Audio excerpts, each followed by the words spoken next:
Welcome back to another technical deep dive here in the debug zone.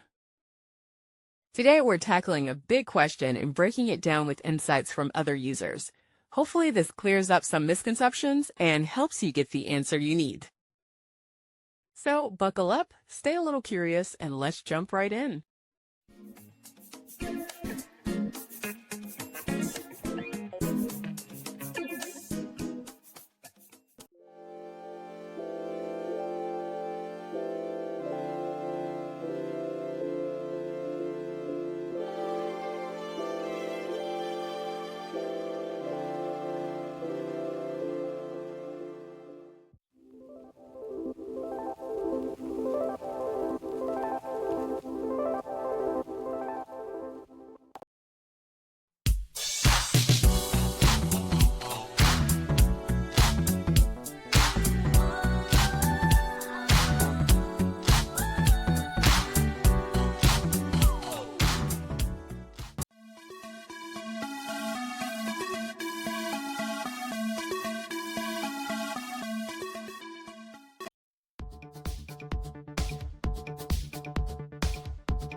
And that's a wrap.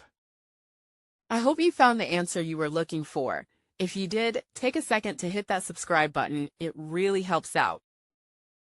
And let me know in the comments which solution worked best for you. See you next time in the debug zone.